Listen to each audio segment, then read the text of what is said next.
Assalamualaikum warahmatullahi wabarakatuh. Anak-anak, gimana kabarnya hari ini? Sehat? Sehat semua? Loh, itu kok ada yang kosong? Siapa yang nggak masuk? Oh, Dewi ya. Oh, Dewi belum sembuh ya? Sudah berapa hari nggak masuk? Oh, 3 hari ya. Baiklah anak-anak, kita doakan ya supaya Dewi lekas sembuh, supaya penyakitnya segera diambil sama Allah dan dia bisa kembali sekolah dengan sehat. Oke anak-anak, selain Dewi siapa lagi yang nggak masuk? Masuk semua ya, bagus. Memang sekarang ini musimnya adalah musim kemarau berganti. Jadi kalian harus bisa jaga kesehatan dengan baik. Sebelum berangkat sekolah usahakan makan dulu, sarapan dulu, dikurangi sambal-sambelannya, esnya juga, supaya kalian bisa mengikuti pelajaran dengan baik. Oke, hari ini kita akan mempelajari teorema Pythagoras. Sebelum mempelajari, kita harus menguasai bilangan kuadrat. Ada yang ingat bilangan kuadrat itu apa saja? 1, hebat. Berapa lagi? 4. Berapa lagi? 9. Kemudian berapa lagi? 16, betul. Ada lagi 121. Oke, betul semua, hebat. Bilangan kuadrat itu adalah bilangan berpangkat ya. Misalkan 10 kuadrat hasilnya berapa? 100. Betul, hebat. 4 kuadrat hasilnya berapa? 16.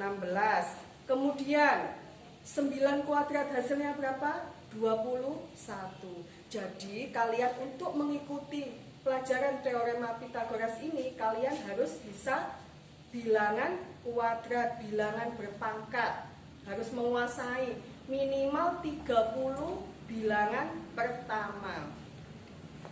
Kemudian selain bilangan kuadrat, ada lagi yang harus kalian kuasai. Apa? Akar suatu bilangan. Misalkan akar dari bilangan 4 berapa? 2. Akar bilangan dari 81 berapa? 9. Hebat. Akar bilangan dari 225 berapa? 15. Kalian harus bisa, harus hafal ya, paling nggak harus tahu ngitungnya bagaimana, caranya bagaimana. Ada yang ditanyakan tentang bilangan kuadrat sama akar bilangan? Nggak ada ya. Saya kira kalian sudah bisa menguasai dengan baik. Baiklah anak-anak, tujuan kita mempelajari tentang teorema Pythagoras ini adalah 1, supaya kalian bisa mengetahui letak posisi kapal saat berlayar. Kemudian apalagi manfaatnya? Kalian bisa mengukur ketinggian tiang bendera tanpa harus merobohkan atau memutuskan ya. Jadi tanpa merobohkan, kalian bisa menghitung berapa tinggi tiang bendera itu. Kemudian yang tukang, kalian bisa mengetahui berapa banyak kayu yang dibutuhkan atau galvalum yang dibutuhkan untuk kuda-kuda rumah.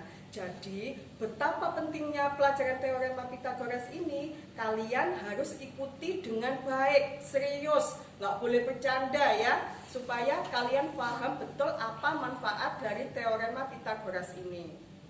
Oke, tujuan pembelajaran kita hari ini adalah kita akan menguji kebenaran atau membuktikan kebenaran dari teorema Pythagoras itu. Tetap kalian nanti akan bekerja dalam kelompok kecil, kelompok yang terdiri dari 4-5 anak. Setelah diskusi, mengerjakan LK dengan baik, tiap perwakilan kelompok saya minta 1 anak untuk presentasi, mewakili kelompoknya. Kelompok lain menanggapi ya, tetapi nggak boleh saling celometan. Angkat tangan, sebut nama dari kelompok mana, kemudian menanggapinya yang bagus, yang sopan ya. Setelah itu, di akhir pelajaran ini, Ibu juga akan mengadakan tes tulis seberapa jauh kamu akan menguasai materi. Dan selama diskusi, Ibu juga akan menilai sikap kalian selama di kelompok, apakah bekerja dengan baik, sopan, bertanggung jawab, atau diam saja tidak mau bekerja sama. Nah, itu juga akan Ibu nilai. Keterampilan dalam mengemukakan atau mendemonstrasikan, menjelaskan hasil diskusi itu juga akan Ibu nilai. Keterampilan kalian menanggapi, bertanya, mengemukakan pendapat itu juga nanti akan Ibu nilai. Paham? Paham? Jelas ya? Oke, baik. Sekarang akan Ibu bagikan LK-nya masing-masing dalam setiap kelompok. Nanti kalian bekerja menggunakan kertas buffalo boleh, kertas lipat boleh ya. Nanti akan Ibu bagi. Kalian akan bekerja dalam waktu 30 menit, nggak boleh lebih. Silakan kerjakan dengan baik. Oh ya, sebelum bekerja, kalian buka dulu buku materinya tentang teorema Pitagoras. Kalian baca dulu siapa penemunya, asal-muasalnya teorema Pitagoras itu bagaimana. Silakan dibaca dulu. Sudah dibaca ya, kemarin kan sudah Ibu tugaskan ya. Oke, ada yang menjawab siapa penemu teorema Pitagoras? Ya, bagus. Siapa Doni? Oh iya, siapa namanya? Teorema bukan. Apa siapa namanya? Pitagoras. Ilmuwan asal mana? Yunani. Ya, betul. Kalau sudah silakan pelajari bagaimana metode dan prinsip dari teorema Pitagoras, kerjakan secara kelompok sambil mengerjakan LK. Sudah 30 menit ya. Ayo silakan kelompok 1 diwakili siapa? Kelompok 1. Oke, Dewi silakan. Oh, yang nggak masuk tadi Dewi siapa? Dewi A. Ini Dewi B ya yang maju ya. Oke, silakan maju Dewi. Kelompok lain bagaimana? Oh iya, oke. Bagus, sip. Kelompok 2. Ada lagi kelompok 3 yang mau menanggapi? Oke, silakan kelompok 3. Bagaimana jawaban dari kelompok 3? Apakah kelompok 1 setuju atau sependapat menerima dengan baik? Oke, ya udah. Sekarang kita kasih applause buat kelompok 1. Silakan kembali ke kursinya. Baik, kita lanjutkan kelompok 4. Ayo kelompok 4 silakan presentasi. Kelompok 2 silakan ditanggapi. Ya, bagaimana kelompok lain? Setuju? Ya, sip. Baik, kasih applause lagi. Silakan kembali ke tempat duduknya.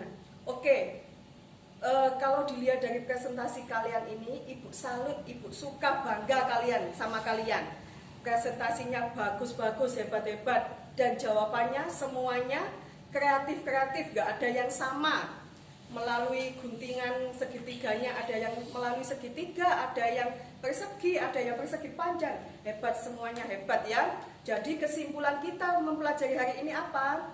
Sisi kuadrat dari sisi miring itu sama dengan jumlah dari kuadrat sisi tegak yang pertama ditambah dengan kuadrat sisi tegak yang kedua. Oke, bagus. Saya kira materi kita hari ini sudah bagus, sudah semuanya sudah paham. Kita siapkan untuk materi selanjutnya. Untuk besok kalian pelajari tentang triple Pitagoras. Saya akhiri pembelajaran hari ini. Akhirul salam, wabillahi taufiq wal hidayah. Wassalamualaikum warahmatullahi wabarakatuh.